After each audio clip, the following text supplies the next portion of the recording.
Good morning students. પ્રકરણ 8 ભારતના રાજ્ય બંધારણનું ઘડતર અને તેના લક્ષણો. ગયા લેક્ચરમાં આપણે બંધારણની પ્રક્રિયા, ઘડતર પ્રક્રિયા વિશે જોયું, આમુખ શું છે તે વિશે જાણ્યું, તેમજ આમુખમાં આવતા વિવિધ શબ્દોની પણ માહિતી આપણે લીધી અને આમુખનું મહત્વ શું છે તે વિશે પણ આપણે ચર્ચા કરી હતી. હવે આજના લેક્ચરમાં આપણે આમુખના આધાર સ્તંભો વિશે ચર્ચા કરીશું. એટલે કે ભારતીય બંધારણના આમુખમાં વ્યક્ત થયેલા આધારરૂપ જે શબ્દો છે, આપણે જોયું કે આમુખને સમજ્યા ત્યારે આપણે એવા કેટલાય શબ્દો હતા જે આધારરૂપ શબ્દોને આપણે સમજ્યા હતા, જેમ કે અમે ભારતના લોકો, સાર્વભૌમ, સમાજવાદી, બિનસાંપ્રદાયિક, લોકશાહી, પ્રજાસત્તાક, બંધુતા, ન્યાય, સમાનતા, સ્વાતંત્ર્ય, રાષ્ટ્રીય એકતા, અખંડિતતા વગેરે. જે પૈકી મુખ્યત્વે નીચે દર્શાવેલા 3 આધાર સ્તંભો વિશે આપણે વિગતવાર માહિતી લઈશું. તો તે મુખ્ય આધાર સ્તંભો છે લોકશાહી, સમાજવાદી અને બિનસાંપ્રદાયિકતા. તો સર્વપ્રથમ આપણે લોકશાહી તરફ આગળ વધીશું. તો ભાઈ લોકશાહી એટલે શું? તો ભાઈ લોકશાહી એટલે આપણે જાણીએ છીએ કે એમાં સમગ્ર સત્તા લોકોના હાથમાં હોય. તો ભારતના બંધારણમાં ભારતના લોકોને આખરી સાર્વભૌમ સત્તા આપવામાં આવી છે. એટલે કે ભારત એક સ્વતંત્ર રાજ્ય છે, એક સંઘ રાજ્ય છે. એની સત્તા એ કોઈના હાથમાં નહીં પરંતુ ભારતના લોકોના જ હાથમાં છે. એટલે કે સાર્વભૌમ સત્તા, આખરી સાર્વભૌમ સત્તા ભારતના લોકોના હાથમાં આપવામાં આવી છે, લોકોને આપવામાં આવી છે. એ ભારતના બંધારણમાં જણાવ્યું છે. કોઈ એક વ્યક્તિ કે એક વર્ગનું શાસન અહીં નથી. અહીંયા કોઈ એક વ્યક્તિનું શાસન નથી કે કોઈ એક વર્ગનું પણ શાસન નથી, પરંતુ સત્તાની અંતિમ બાગડોર લોકોના હાથમાં છે. એટલે કે સત્તાની અંતિમ દોર છે એ લોકોના હસ્તક છે. હવે આપણે શબ્દને સમજીએ. લોકશાહી એટલે કે ડેમોક્રેસી. તો ડેમોક્રેસી શબ્દ મૂળ ગ્રીક શબ્દ ઉપરથી ઉતરી આવ્યો છે. ડેમોસ એટલે લોકો અને ક્રોટોસ એટલે સત્તા. તો આ 2 શબ્દો ઉપરથી ડેમોક્રેસી શબ્દ ઉતરી આવ્યો છે. તો રાજ્ય સત્તા અમુક વ્યક્તિઓના હાથમાં નિરંકુશ રીતે સ્થાપિત થયેલી નથી, પરંતુ લોકોના હાથમાં છે. લોકશાહી એવી રાજ્ય વ્યવસ્થા છે જેમાં દેશમાં લોકો સામાજિક, આર્થિક, રાજકીય ન્યાય મેળવી શકતા હોય અને રાજ્ય વ્યવસ્થામાં ભાગ લેવાનો અધિકાર ધરાવતા હોય. એટલે કે લોકશાહી એટલે કેવી સત્તા? તો લોકશાહી એટલે કે ત્યાં લોકોના હાથમાં સત્તા હોય, કે રાજ્યની જે સત્તા છે એટલે કે રાજ્ય સત્તા અમુક વ્યક્તિઓના હાથમાં ન હોય. એ પણ કેવી રીતે? નિરંકુશ રીતે સ્થાપિત થયેલી ન હોય. એટલે કે રાજ્ય સત્તા અમુક વ્યક્તિઓના હાથમાં નિરંકુશ રીતે સ્થાપિત થયેલી નથી, પરંતુ લોકોના હાથમાં છે.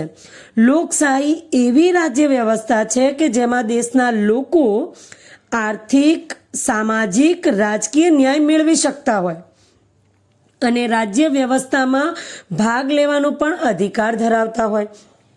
એટલે કે રાજ્ય વ્યવસ્થા છે એમાં પણ એ ભાગ લઈ શકે છે. એટલે કે આપણે ચૂંટણી દ્વારા આપણા લોકો, ભારતના લોકો રાજ્ય વ્યવસ્થામાં ભાગ લઈ શકે છે અને ચૂંટણીમાં એટલે કે ઉમેદવારી નોંધાવીને એ ચૂંટાઈને સંસદ સુધી પણ તે પહોંચી શકે છે અને દેશના જે રાજ્ય વ્યવસ્થા છે દેશની, એમાં એ ભાગ લઈ શકવાનો અધિકાર ધરાવે છે. હવે ભારતના બંધારણમાં સાર્વત્રિક પુખ્ત વય મતાધિકારને ધોરણે મતદારોને ચૂંટેલ પોતાના પ્રતિનિધિઓ દ્વારા રચાતી સંસદ અને કારોબારીને જવાબદાર હોય છે. એટલે આપણે જો વાત કરીએ કે ભાઈ ભારતમાં સાર્વત્રિક પુખ્ત વય મતાધિકાર છે, એટલે વ્યક્તિ 18 વર્ષ પછી એ મતનો અધિકાર ધરાવે છે. 18 વર્ષની બાદ પુખ્ત વય થાય છે ત્યારે એ વ્યક્તિ મતનો અધિકાર ધરાવે છે. હવે આ જે વ્યક્તિઓ છે, આ મતદારો દ્વારા ચૂંટાયેલા કોઈ પ્રતિનિધિઓ છે, આપણે ઇલેક્શન એટલે કે ચૂંટણી થાય છે, ત્યારબાદ જે ચૂંટાયેલા પ્રતિનિધિઓ છે એમના દ્વારા સંસદનું નિર્માણ થાય છે અને એ સંસદ એટલે કે લોકસભા અને કારોબારીને જવાબદાર છે. એટલે કે આ જે ચૂંટાયેલા પ્રતિનિધિઓ છે એમના દ્વારા લોકસભા અને પ્રધાનમંડળ એટલે કે વહીવટતંત્ર એટલે પ્રધાનમંડળના અંદર જે વ્યક્તિઓ છે, જે પ્રતિનિધિઓ છે એને ચૂંટવામાં આવે છે. એટલે કે પ્રધાનમંડળ તૈયાર કરવામાં આવે છે. હવે વાત કરીએ કે કારોબારી અબાધિત સત્તા નથી.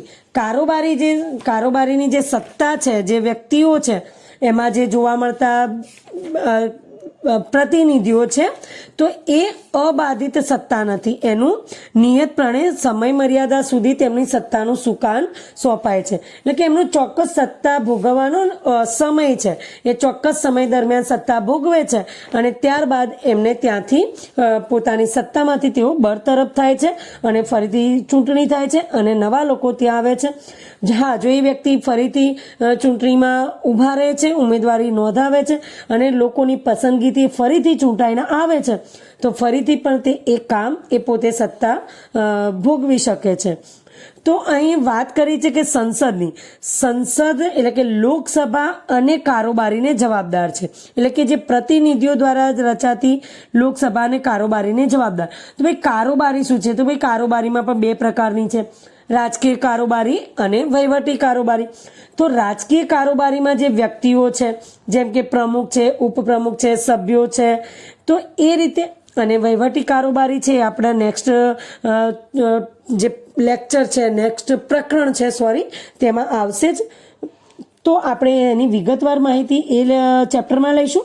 અત્યારે આપણે થોડું સમજીએ કે ભાઈ સંસદ અને કારોબારીને જવાબદાર હોય છે કોણ? તો કે પ્રતિનિધિઓ, જે મતદારો એમને ચૂંટીને લાવે છે. તો ભાઈ કારોબારી છે એની જે સમય મર્યાદા છે કે ચોક્કસ સમય સુધી જે પોતાની સત્તામાં રહી શકે છે, એમને સત્તાનું સુકાન સોંપવામાં આવે છે. એટલે કે એવી કોઈ સત્તા નથી જે સતત એ સત્તા એમના હાથમાં રહેશે. એ સત્તા અમુક વર્ષ પછી, ખાસ કરીને 5 વર્ષ સુધી એ સત્તા બદલવામાં આવે છે. એ સત્તાએ બીજું વ્યક્તિ આવી શકે છે. તે જ પ્રમાણે રાજ્ય અને સ્થાનિક કક્ષાએ મતદારો સરકારને ચૂંટે છે. હવે તે જ રીતે રાજ્ય કક્ષાએ અને સ્થાનિક કક્ષાએ પણ લોકો ચૂંટાઈને આવે છે. તો રાજ્યમાં જે વિધાનસભાની આપણે વાત કરીએ તો ત્યાં પણ રાજ્ય કક્ષાએ, અને સ્થાનિક કક્ષાએ વાત કરીએ તો આપણે ગ્રામ્ય કક્ષાએ ગ્રામ પંચાયતની ચૂંટણીઓ થાય છે, નગરપાલિકાની ચૂંટણીઓ થાય છે. તો આ રીતે જેમ રાષ્ટ્ર કક્ષાએ વાત કરીએ તો તે વ્યક્તિઓ ચૂંટાઈને ત્યાં લોકસભામાં બેસે છે, કારોબારીમાં એ પ્રતિનિધિઓ જવાબદાર હોય છે. તે રીતે રાજ્ય અને સ્થાનિક કક્ષાએ પણ મતદારો વ્યક્તિઓને ચૂંટીને એક સરકારનું નિર્માણ કરે છે. આમ લોકશાહી રાજ્ય એટલે લોકોનું, લોકો માટે, લોકો વડે અને લોકો માટે ચાલતું રાજ્ય છે. સાચી સત્તા લોકોના પ્રતિનિધિઓમાંથી બનેલા પ્રધાનમંડળમાં સ્થાપિત થયેલી હોય છે. એટલે કે આપણે જે કઈ વ્યક્તિઓને ચૂંટીએ છીએ, જે કોઈ વ્યક્તિને પસંદ કરીને ચૂંટીએ છીએ, એ વ્યક્તિઓ પ્રતિનિધિ રૂપે લોકસભામાં બેસે છે. એમાંથી મંડળની રચના થાય છે, પ્રધાનમંડળ છે, આખું વહીવટતંત્ર નિર્માણ પામે છે, સરકાર બને છે. અને આ જ વસ્તુ રાજ્ય કક્ષાએ પણ થતી હોય છે, વિધાનસભાની ચૂંટણી થાય છે. અને આ રીતે સ્થાનિક કક્ષાએ એટલે કે જે કઈ શહેરની કે ગામડાઓની પણ ચૂંટણી થતી હોય છે, ત્યાં પણ આપણે પ્રમુખને, ઉપપ્રમુખને, સભ્યોની ચૂંટણી દ્વારા તેમને આપણે નિમણૂક કરતા હોઈએ છીએ. તો અંતે જે સત્તા છે લોકોના હાથમાં છે. જ્યાં જ્યાં આ પ્રતિનિધિઓ બેસે છે, જ્યાં સરકારનું નિર્માણ થાય છે, એ લોકોને, એ જે પ્રતિનિધિઓ છે એને લોકો જ ચૂંટીને આપણી સત્તાની સામે મૂકે છે. માટે આપણે કહી શકીએ છીએ કે લોકશાહી રાજ્ય એટલે લોકોનું, લોકો વડે, લોકો માટે ચાલતું રાજ્ય છે. એટલે કે સત્તા લોકોના પ્રતિનિધિઓથી બનેલા પ્રધાનમંડળમાં સ્થાપિત થયેલી છે. એ પ્રધાનમંડળમાં સત્તા સ્થાપિત થઈ છે જે કયા પ્રતિનિધિઓ છે? જે લોકોએ ચૂંટ્યા છે તે પ્રતિનિધિઓ છે. પ્રધાનમંડળની રચના સંસદમાંથી જ કરવામાં આવે છે. પ્રધાનમંડળ સંસદને જવાબદાર છે. એટલે કે જે પ્રધાનમંડળની રચના થાય છે એ રચના શામાંથી કરવામાં આવે છે? સંસદમાંથી. અને સંસદમાં જે વ્યક્તિઓ બેસે છે, એ જે સત્તા ભોગવે છે, એને આ કોણ લાવ્યું છે? તો લોકો જ એને ચૂંટીને ત્યાં લાવ્યા છે. એટલે આપણે કહીએ છીએ કે આપણો જે વહીવટ છે, જે સત્તા છે, એ લોકોના હાથમાં છે અને આપણો દેશ સાચા અર્થમાં લોકશાહી દેશ છે. એટલે પ્રધાનમંડળ સંસદને જવાબદાર હોય છે. અને ભારત પ્રજાસત્તાક રાજ્ય એટલા માટે છે કે ભારતનો કોઈ પણ નાગરિક બંધારણમાં નિર્ધારિત કરેલી લાયકાતો ધરાવતો હોય અને તે વ્યક્તિ સાર્વત્રિક પુખ્ત વય મતાધિકારથી ચૂંટાઈને આવે છે. એટલે બંધારણે જે લાયકાતો નક્કી કરી છે, જે નિર્ધારિત કરી છે, એ લાયકાતો જો કોઈ વ્યક્તિ ધરાવે છે તો એ ઉમેદવારી નોંધાવે છે અને સાર્વત્રિક પુખ્ત વય મતાધિકારના ધોરણે એ ચૂંટાઈને આવે છે. તે કોઈ પણ વંશ પરંપરાગત વારસાને આધીન આ પદ પ્રાપ્ત કરી શકતો નથી. એટલે કે કોઈ પણ વંશ પરંપરાગત વારસાને આધીન તેને આ પદ મળતું નથી. જેમ પહેલાના જમાનામાં હતું કે રાજાનો દીકરો રાજા બને, એવું નથી. અહીંયા કોઈ વંશ પરંપરાગત વારસાને ધ્યાનમાં લેવામાં આવતો નથી. અહીંયા લોકો જે પ્રતિનિધિઓને ચૂંટીને લાવે છે એ વ્યક્તિઓ, એ પ્રતિનિધિઓ સત્તા ભોગવે છે. 5 વર્ષ સુધી જ તે સામાન્યતઃ સત્તા ઉપર રહી શકે છે. એટલે કે આ જે વ્યક્તિઓ, જે પ્રતિનિધિઓ ચૂંટાઈને આવે છે તે સામાન્ય રીતે 5 વર્ષ સુધી એ સત્તા ભોગવે છે. સંસદીય સરકાર સંયુક્ત જવાબદારીના સિદ્ધાંત પર કામ કરે છે. એટલે કે આપણી જે સંસદમાં જે સરકાર છે એ સંયુક્ત જવાબદારીના સિદ્ધાંતમાં કામ કરે છે. કે સંસદમાં જે આપણે વાત કરીએ કે રાજ્યસભા છે, લોકસભા છે, એ ત્યાંનું પ્રધાન મંડળ છે, એ પ્રતિનિધિઓ છે.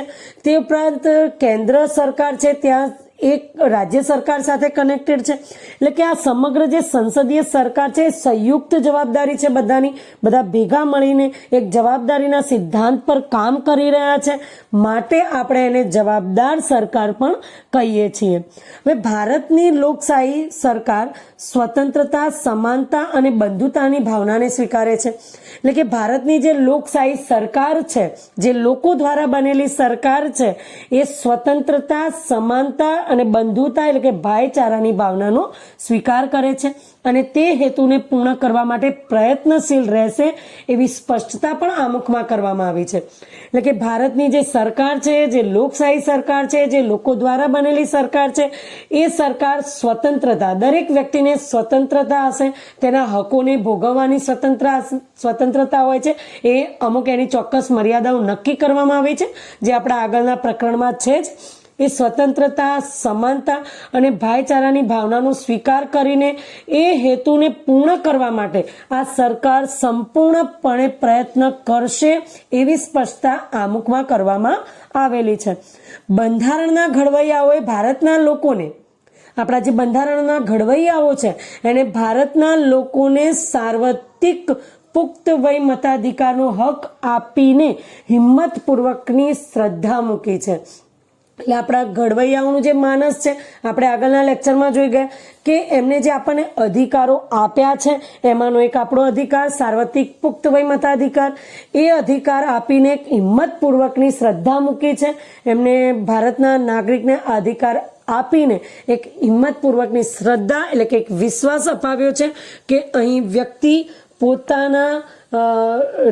પોતાના ઈચ્છેલા કે એમને જે ઈચ્છે છે, જે યોગ્ય છે એવા વ્યક્તિને એ સત્તા ઉપર લાવી શકે છે. લોકશાહીમાં ભારતીય બંધારણમાં મૂળભૂત હકો, રાજ્યનીતિના માર્ગદર્શક સિદ્ધાંતો, સંસદ, ધારાસભા, સ્વતંત્ર અને નિષ્પક્ષ ન્યાયતંત્ર અને ચૂંટણી પંચની રચના અને કાર્યો વગેરે જોગવાઈઓ ભારતને લોકશાહી રાજ્ય તરીકે ઘોષિત કરે છે. એટલે કે લોકશાહીમાં એટલે કે જ્યાં લોકોનું રાજ છે, એ લોકશાહીમાં ભારતીય બંધારણમાં, આપણા ભારતના બંધારણમાં મૂળભૂત હકોની વાત થઈ છે. રાજ્ય નીતિના માર્ગદર્શક સિદ્ધાંતોની વાત છે. રાજ્ય નીતિના માર્ગદર્શક સિદ્ધાંતો એટલે શબ્દ પરથી આપણે સમજી શકીએ કે રાજ્યને નીતિ ઘડવામાં માર્ગદર્શન આપનારા સિદ્ધાંતો. પછી છે સંસદ, ધારાસભા, સ્વતંત્ર અને નિષ્પક્ષ ન્યાયતંત્ર અને ચૂંટણી પંચની રચના અને તેના કાર્યો.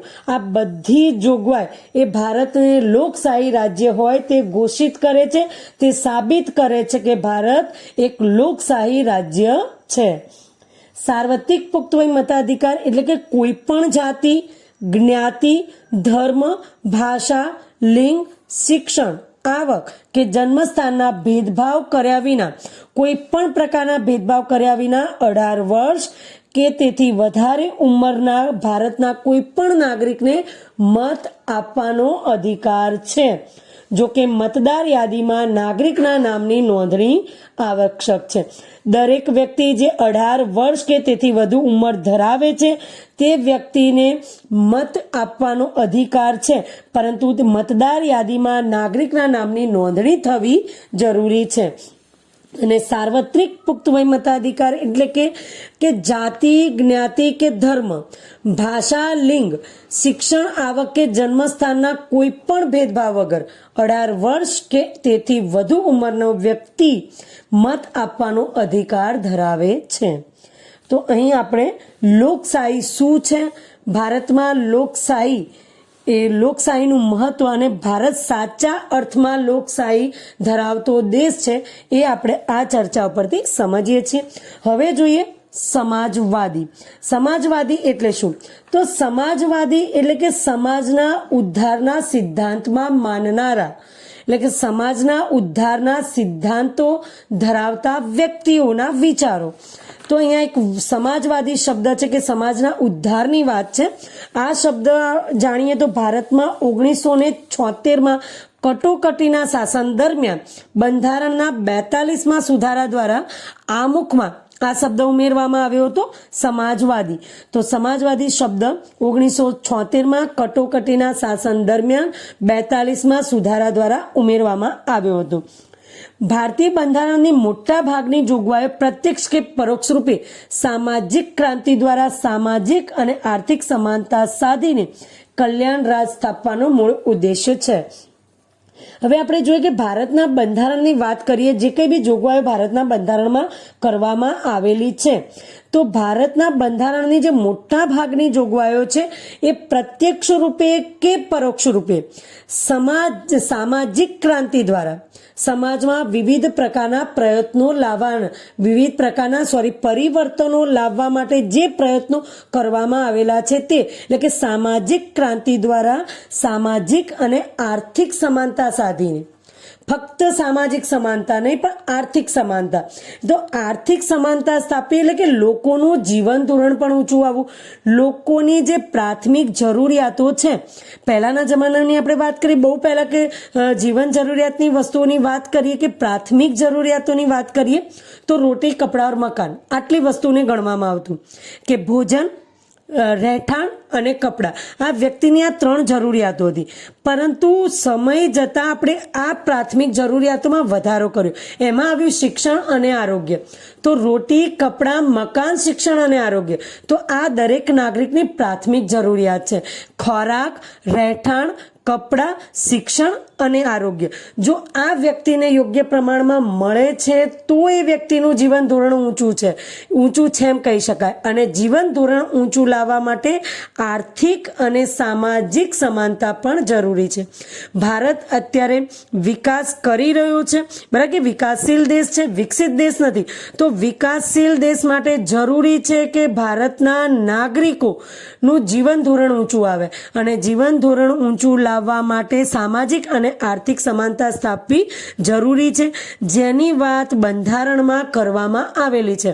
એટલે કે ભારતીય બંધારણની જે મોટા ભાગની આપણે જોગવાઈ જોઈએ એ પ્રત્યક્ષ કે પરોક્ષ રૂપે એક સામાજિક ક્રાંતિ દ્વારા સામાજિક અને આર્થિક સમાનતા સાધીને કલ્યાણ રાજ સ્થાપવાનો મૂળ ઉદ્દેશ્ય છે. એટલે કે બંધારણમાં જે વાત કરવામાં આવી છે એનો મુખ્ય ઉદ્દેશ છે કે ભારતમાં કલ્યાણ રાજ સ્થાપવું, જ્યાં લોકોનું કલ્યાણ થતું હોય, સમગ્ર લોકોનું કલ્યાણ થતું હોય તેવો કલ્યાણ રાજ સ્થાપવાનો મૂળ ઉદ્દેશ્ય છે. આમુખમાં તમામ નાગરિકોને સામાજિક, રાજકીય તેમજ આર્થિક ન્યાય અને સમાનતા પ્રાપ્ત થાય એવી સમાજવાદી વિચારસરણી ધરાવતી સમાજ રચનાની સ્થાપનાનું ધ્યેય રાજ્ય નીતિના માર્ગદર્શક સિદ્ધાંતોમાં રાખવામાં આવ્યું છે. હવે વાત કરીએ કે આમુખમાં તમામ નાગરિકોને, આપણે આમુખની ચર્ચા કરી ચૂક્યા છીએ, તો આમુખમાં જે ભારતના તમામ નાગરિકોને સામાજિક, રાજકીય અને આર્થિક ન્યાય મળે અને સમાનતા પણ પ્રાપ્ત થાય, એમને ન્યાય પણ મળે સમાજની દ્રષ્ટિએ, રાજ્યની દ્રષ્ટિએ અને આર્થિક રીતે પણ કોઈનું શોષણ ન થાય, ન્યાય મળે એવી સમાનતા એટલે કે એવી સમાજવાદી વિચારસરણી ધરાવતી સમાજની રચના કરવાનું ધ્યેય રાજ્ય નીતિના માર્ગદર્શક સિદ્ધાંતોમાં રાખવામાં આવ્યું છે. આપણે જોયું કે આપણું બંધારણ છે એ વિસ્તૃત છે, લેખિત છે, બહુ લાંબુ છે, બૃહદ છે. તો કે લાંબુ કેમ છે, બૃહદ કેમ છે, વિસ્તૃત કેમ છે? તો એમાં આપણે જોયું કે આપણા અધિકારોની વાત છે, ફરજોની વાત છે, આપણા જે 3 અંગો છે સરકારના, સંસદની વાત થઈ છે, કારોબારીની વાત થઈ છે, ન્યાયતંત્રની વાત છે, એક અલગથી ચૂંટણી પંચની પણ રચના કરવામાં આવી છે. તો આ બધું જ આપણા બંધારણમાં છે. તો આ બંધારણમાં આપણને એ પણ વાત થઈ છે કયા ભાગમાં? રાજ્ય નીતિના માર્ગદર્શક સિદ્ધાંતો. આમાં આપણે વાત થઈ છે કે ભારત સમાજવાદી વિચારસરણી ધરાવશે અને યોગ્ય એક ઉચ્ચ સમાજની રચના કરશે. તો એ વાત પણ અહીંયા થયેલી છે. તો સમાજવાદી વિચારસરણી ધરાવતી સમાજ રચનાની સ્થાપનાનું ધ્યેય પણ રાજ્ય નીતિના માર્ગદર્શક સિદ્ધાંતોમાં રાખવામાં આવ્યું છે.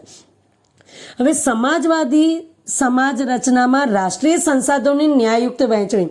રાષ્ટ્રીય સંસાધનોની વાત કરીએ, તમારે ધોરણ 10માં વિગતવાર ભણવામાં આવશે અને તમે પ્રાથમિક ધોરણમાં પણ ભણી ગયા છો કે ભાઈ સંસાધનો શું છે. તો ભાઈ કુદરતમાં હજારો તત્વો પડેલા છે, પણ આપણે એને ત્યાં સુધી સંસાધન નથી કહેતા જ્યાં સુધી આપણે ઉપયોગમાં લઈએ છીએ. તો આવા જે સંસાધનો છે એ રાષ્ટ્રની સંપત્તિ છે. ચાહે આપણે એને ખનિજ કહીએ કે પછી જળ કહીએ, ચાહે પર્વતો કહીએ કે કોઈ પણ. તો આ બધા, ચાહે ભૂમિ સંસાધન હોય, ચાહે જળ સંસાધન હોય, ચાહે ખનિજ સંસાધન હોય કે ચાહે માનવ સંસાધન હોય, વન સંસાધન હોય કે ચાહે વન્યજીવ સંસાધન હોય. તો આ જે સંસાધનો છે રાષ્ટ્રીય સંસાધનોની ન્યાયયુક્ત વહેંચણી થવી જોઈએ. લોકોને જરૂરિયાત મુજબ દરેક વ્યક્તિ આ સંસાધનોનો ઉપયોગ કરી શકે. એટલે કે સંસાધનોની ન્યાયયુક્ત વહેંચણી, ઉત્પાદન અને તેના વિતરણની વ્યવસ્થા રાજ્યના હસ્તક હોય. એટલે કે એ સત્તા રાજ્યને આપવામાં આવે અને એ રાજ્ય સરકાર પોતાના રાજ્યના જે નાગરિકો છે, જે પ્રજા છે, એને જરૂર પ્રમાણે આની વહેંચણી કરવામાં આવી હોય. એટલે કે દરેક વ્યક્તિ આનો યોગ્ય રીતે ઉપયોગ કરી શકતો હોય. હવે રાજ્યમાં વિવિધ વિસ્તારો અને વ્યવસાયોમાં કાર્ય કરતા લોકો વચ્ચે આવકની અસમાનતા ઓછી કરવાનો પ્રયત્ન કરવામાં આવતો હોય.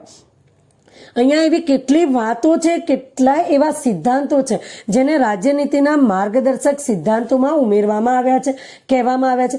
એમાં કેટલી બાબતો એવી છે કે જેનો અમલ કરાયો છે. હજી પણ એવી કેટલી બાબતો છે, એવા કેટલાક સિદ્ધાંતો છે જેનો અમલ કરાયો નથી. તો અહીંયા જોઈએ કે રાજ્યમાં વિવિધ વિસ્તારો અને વ્યવસાયોમાં કાર્ય કરતા લોકો, વિવિધ વિસ્તારોમાં જે વ્યક્તિઓ કાર્ય કરે છે જેને આપણે મજૂર પણ કહીએ છીએ, કે વિસ્તારોમાં જઈને પોતાની રોજીરોટી મેળવે છે કામ કરીને, અને વિવિધ વ્યવસાયો છે. તો એ વ્યવસાયમાં જે વ્યક્તિઓ કાર્ય કરે છે એમની આવકમાં જે અસમાનતા જોવા મળે છે તેને ઓછી કરવાનો પ્રયત્ન પણ કરવાનો છે.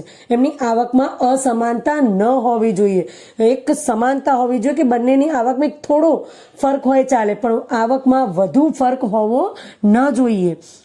કોઈ વ્યક્તિ કે સમૂહના હાથમાં સંપત્તિ કેન્દ્રિત થયેલી નહીં હોય. આપણી જે સંપત્તિ છે એ કોઈ ચોક્કસ વ્યક્તિ કે સમૂહના હાથમાં, કોઈ ચોક્કસ વર્ગ, કોઈ ચોક્કસ સમૂહના હાથમાં વધુ પ્રમાણમાં સંપત્તિ ન હોવી જોઈએ. સૌને સ્વસ્થ અને ગૌરવપૂર્વક વિકાસની તકો મળે અને સગવડો પ્રાપ્ત થાય, જે દ્વારા સામાજિક કલ્યાણ સાધવાનો, ગરીબ અને તવંગરના ભેદોને નાબૂદ કરીને લોકોના જીવન ધોરણને ઊંચું લાવીને તેઓમાં સામાજિક આર્થિક કલ્યાણ સાધવાનો પ્રયત્ન કરવા બંધારણમાં રાજ્યોને માર્ગદર્શન આપેલ છે. તેથી ભારતીય બંધારણ એક સામાજિક દસ્તાવેજ છે.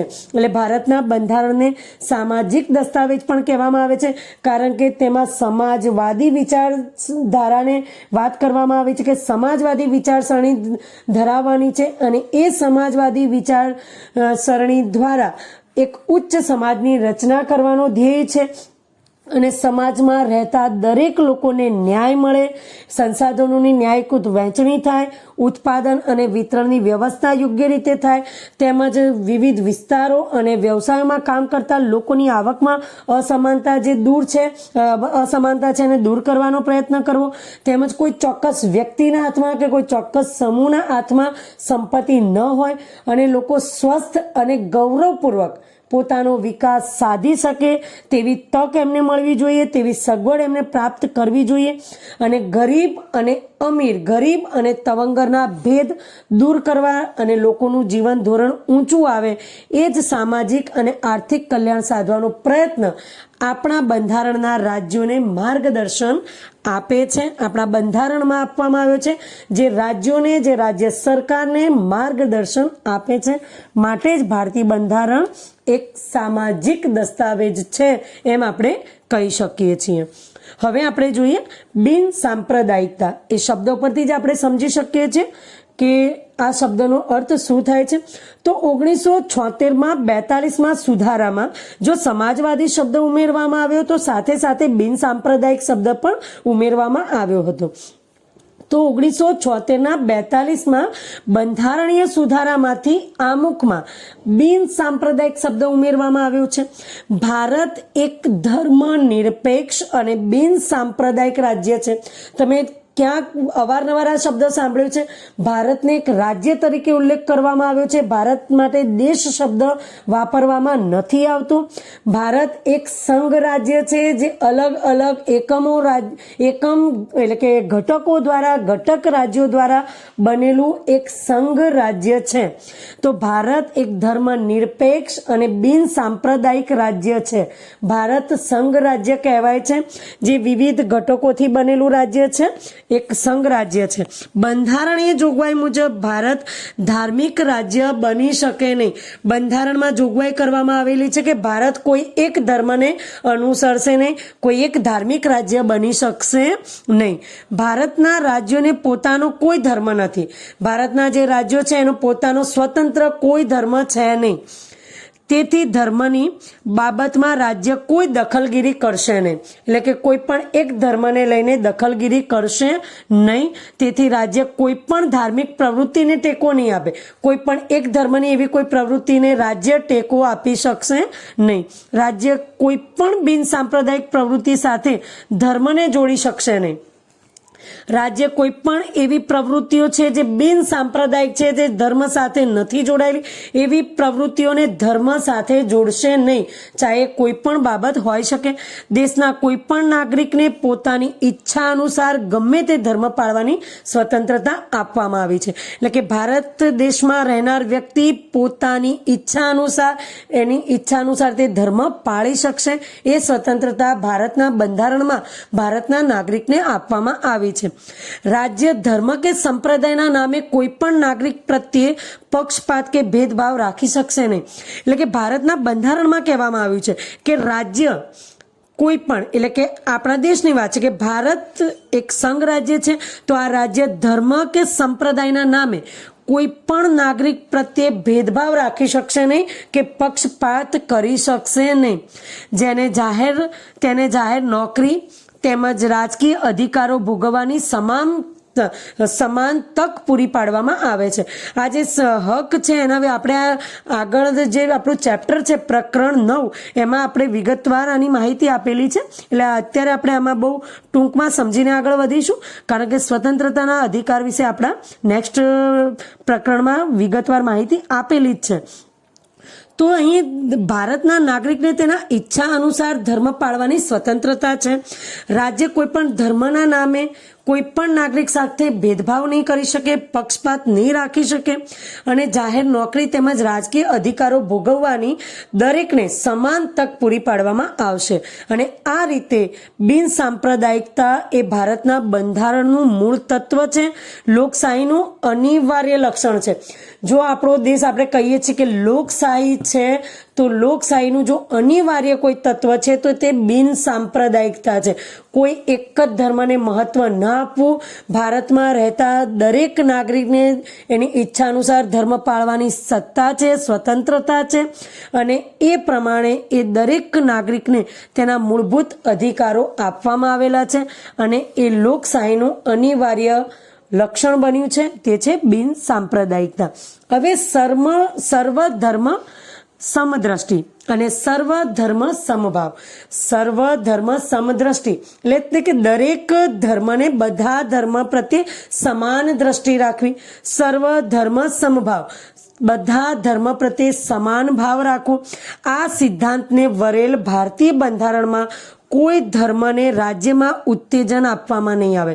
એટલે કે રાજ્યમાં કોઈ પણ ધર્મને, કોઈ એક ધર્મને ઉત્તેજન આપવામાં આવશે નહીં, કારણ કે દરેક ધર્મ પ્રત્યે સમાન દ્રષ્ટિ રાખવાની, સમાન ભાવનો સિદ્ધાંત અહીં સ્વીકારી ચૂક્યા છીએ આપણા બંધારણમાં. વ્યક્તિને પોતાની ધાર્મિક માન્યતા, આસ્થા, શ્રદ્ધા રાખવા સાથે તેના પ્રચાર પ્રસાર કરવાના નાગરિકના અધિકારને રાજ્યનો કોઈ પ્રતિબંધ કે અવરોધ નથી. એટલે કે વ્યક્તિ પોતાની ધાર્મિક માન્યતા પ્રમાણે એ જે માને છે એ માન્યતાઓ પ્રમાણે, એની આસ્થા એટલે કે વિશ્વાસ પ્રમાણે, શ્રદ્ધા પ્રમાણે એ પોતાના ધર્મનો પ્રચાર પ્રસાર પણ કરી શકે છે. એટલે કે પ્રચાર પ્રસાર કરવાના નાગરિકના અધિકારને રાજ્યનો કોઈ પ્રતિબંધ કે અવરોધ નથી. આપણે જાણીએ છીએ કે ઘણા એવા ધર્મો છે કે ધર્મ પોતાના ધર્મનો પ્રચાર પ્રસાર કરી રહ્યા છે, એમનું શિક્ષણ પણ આપી રહ્યા છે. જેમ કે આપણે વાત કરીએ કે મુસ્લિમ ધર્મની વાત કરીએ, તેમના ઉર્દુ જે ભાષા છે એમના ધર્મના શિક્ષણ માટે એમને મદ્રેસાઓ પણ છે, જ્યાં એમના બાળકો ત્યાં જઈને એમના ધર્મનું જ્ઞાન લઈ શકે છે. તો ભારતમાં દરેક ધર્મને એની ઈચ્છા અનુસાર એના ધર્મની માન્યતાઓ, એની શ્રદ્ધા અને વિશ્વાસ રાખવા માટે અને ધર્મના પ્રચાર પ્રસાર કરવા માટે પણ એને અધિકાર આપવામાં આવ્યો છે અને તેને રાજ્ય કોઈ પ્રતિબંધ કે અવરોધ કરી શકતું નથી. માટે આપણે કહી શકીએ ભારત એક ધર્મ નિરપેક્ષ બિન સાંપ્રદાયિક રાજ્ય છે.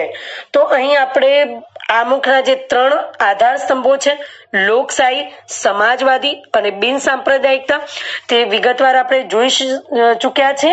હવે આપણે નેક્સ્ટ લેક્ચરમાં બંધારણના મૂળભૂત લક્ષણો વિશે વાત કરીશું. તો આજે આપણે આટલી ચર્ચા સાથે અહીં પૂર્ણ કરીએ છીએ. હવે મળીશું નેક્સ્ટ લેક્ચરમાં નવા મુદ્દાઓ સાથે. ત્યાં સુધી રજા લઈએ. Thank you.